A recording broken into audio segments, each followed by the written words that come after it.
Elevdeltagelsesprofil og elevportræt. Første studieprodukt udarbejdet af Syd for Køge.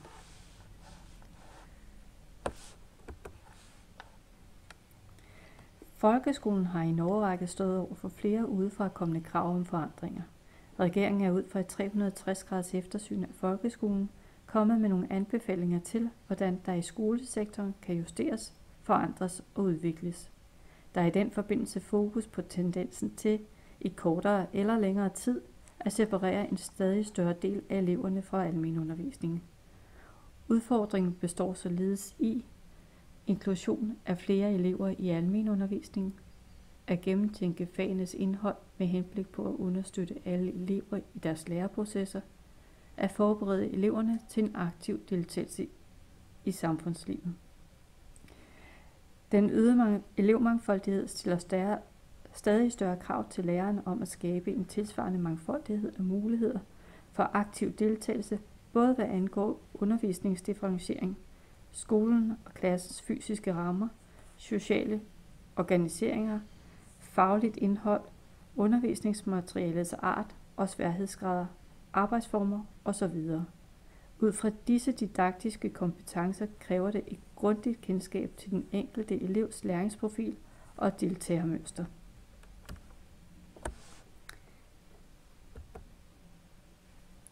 EDP-processen. Materialet om EDP er udviklet med henblik på at støtte lærere i at identificere og løse nogle af de problemstillinger, som de i dag møder i deres bestræbelser på at rumme en stadig større mangfoldighed af elever. Målet med EDP er at forsyne lærerne med et redskab, som giver dem god mulighed for at reflektere over både deres egen undervisning og elevernes mulighed for deltagelse fagligt og socialt i læringsfællesskaberne. Materialet er udviklet, så læreren hurtigt kan danne sig et overblik over klassen med særlig fokus på, hvordan en specifik elev indgår i læringsfællesskabet. Eleven benævnes som fokuselev. EDP-redskabet kan både anvendes til problemidentifikation og problemløsning. Observation er en primær pædagogisk praksis ved EDP. EDP-processen har følgende faser. Generering af information om, hvad der foregår i forhold til den elev, som man er specifikt interesseret i. Generering af information om, hvad der generelt foregår i klassen. Meget hurtig syntetisering af information via et visuelt snapshot af situationen. Guidning af problemidentifikation og løsningsprocesser mod de aspekter, som man ønsker at ændre i forhold til fokuseleven, hele klassen eller samspillet mellem fokuseleven og hele klassen. Gennemførelsen af EDP-processen gør lærere og samarbejdspartnere i stand til at træde et skridt tilbage og se nærmere på de elever, hvis lærings- og udviklingsforløb giver anledning til bekymring. I selve arbejdet med EDP vælger læreren en person, som kritisk skal observere undervisningen. Efterfølgende reflekteres der over, hvad der ses og høres, med henblik på i fællesskab at brainstorme mulige problematikker og ændringsforslag. EDP-observationer. Observationerne foretages i intervaller af 5 minutter, og de begynder, når lektionen starter. Ved at registrere hver 15 minut får man et ret detaljeret billede af, hvad der foregår i lektionen. Et skema rækker til 50 minutter, og ved observationer af længere varighed bruges der flere skemaer. Ved slutningen af hvert interval besvarer observatøren underspørgsmål ved at sætte prik i et felt, som bedst beskriver, hvad eleven foretog sig. Der er plads i skemaet til at skrive kommentarer løbende. EDP-observationer er sat op i 3 temaer. Hvad sker der generelt? Hvad foretager fokuseleven sig? Og hvem foretager fokuseleven sig noget sammen med? I vores studieprodukt tages der udgangspunkt i tema 1 og i tema 3. Tema 1. Hvad sker der generelt? I tema 1 får man et billede af, hvad der foregår i klasserummet som helhed. For at registrere helhedsbilledet i klassen og den enkelte elevs handlinger, observeres både klassen som helhed og en sammenligningselev. Sammenligningseleven er en typisk elev, som fungerer som repræsentant for klassen. Sammenligningseleven skal placeres et stykke fra fokuseleven. Ved at sammenligne fokuseleven med en anden elev, kan flowet i læreprocesserne sammenholdes. Tema 3. Hvem gør eleven noget sammen med? Dette tema giver et billede af, hvem fokuseleven foretager sig noget sammen med, og karakteren af disse interaktioner. For at skabe det klarest mulige overblik over elevens interaktionsmønstre, sættes der prik i denne kategori, der forekommer hyppigst ved pågældende interval af 5 minutter. Ved slutningen af observationen forbinder observatøren prikkerne fra venstre mod højre, hvorved mønstre i forhold til de 3 overordnede temaer fremkommer. Der er ingen facitliste i tolkning af mønstrene, men undersøgelsen kan give oplysninger om læreprocessernes flow. En elevbeskrivelse. Vi har valgt at beskrive følgende elev og foretage en EDP og et elevportræt ud for denne elev. Eleven er en pige, efterfølgende betegnet som pigen, som går i en velfungerende 7. klasse. Pigen er temmelig passiv og indesluttet elev, som tilsyneladende fungerer bedst ved skriftligt arbejde. Ved mundtligt arbejde i klassen udviser pigen ingen form for interesse og deltager kun i dialog ved insisterende og direkte kontakt fra hendes undervisere. Pigen viser desuden faglige svagheder i engelsk, men forsøger at løse opgaverne efter bedste evne.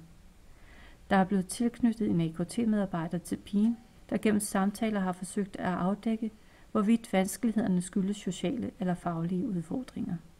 Vores problemstilling siger, eleven udviser i stigende grad en bekymrende passiv mundtlig adfærd i undervisningen. Hvorledes kan vi som lærerteam bedst muligt få indblik i pigens adfærd, samt lægge en fremadrettet plan, der støtter op om og tilgodeser elevens behov.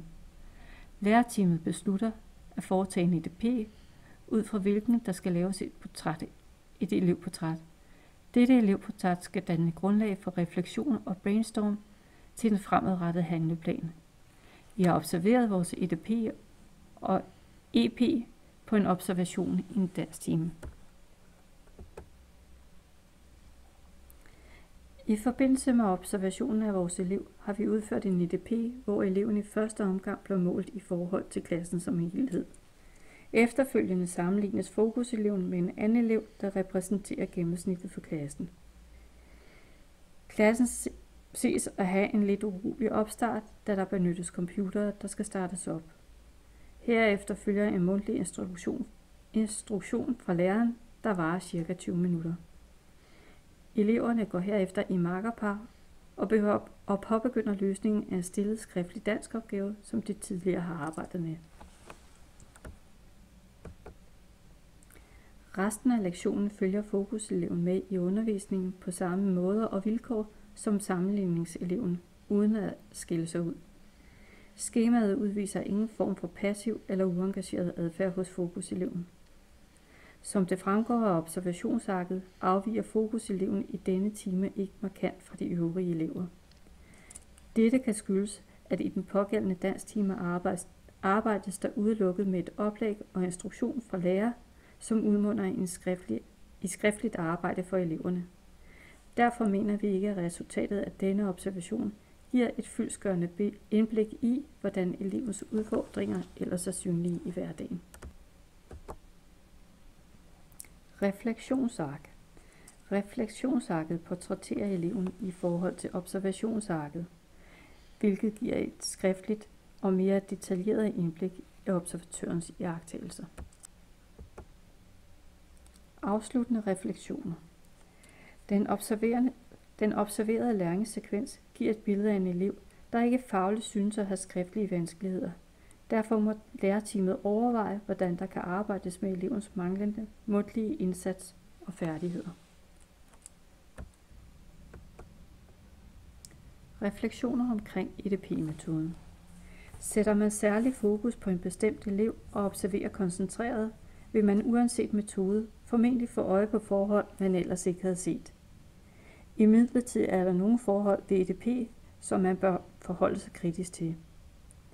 Enhver observationsmetode, der bruger en fast struktur eller form at observere efter, har den fordel, at man kan koncentrere opmærksomheden om det, man mener er relevant. Men det betyder, at man bliver blind for eventuelle andre perspektiver eller hændelser, der ligger uden for ens forhåndsfokus. EDP observerer en bestemt time og giver således et øjebliksbillede af fokuselevens adfærd. For at se noget interessant er man nødt til at vælge en time, hvor man forventer problemer. Det vil sige, at man allerede er forhåndsindtaget om fokuselevens adfærd, hvilket kan dreje observationerne i en retning, observatøren har forhåndsforventninger om. EDP-metoden kræver, at man vælger en referenceelev, der skal repræsentere klassens almindelige tilstand. Her opstår problemet med at finde en elev, der er gennemsnitlig og repræsentativ for klassen. En sådan elev findes næppe, så det bliver et valg, man må foretage, og det kan igen dreje observationerne i en bestemt retning. Ved for eksempel mere eller mindre bevidst at vælge en referenceelev, der opfører sig på en bestemt måde, som man selv finder positiv, men som ikke er som de fleste, vurderer man fokuseleven ud fra ens eget ideal, men ikke i forhold til det sociale klima i klassen. I observationsskemaets andet tema i anden rubrik skal observatøren notere, hvorfor fokuselevens adfærd afviger fra referenceeleven. Men man kan ikke observere motiver eller intentioner. Det betyder, at observatøren må tillægge fokuseleven nogle motiver og intentioner, som observatøren ikke ved noget om, og det bliver i bedste fald et kvalificeret gæt, der skal noteres i et øjeblikssnapshot, hvilket igen giver en risiko for, at man drejer observationen i en bestemt retning, der er præget af observatørens forventninger om, hvad der foregår. Ovenstående pointer peger alle i retning af, at EDP-observationsmetodens form indebærer en særlig risiko for, at man observerer det, man forventer på forhånd. Der er et iboende bias i metoden. Benytter man metoden, er det nødvendigt at være særlig opmærksom på dette.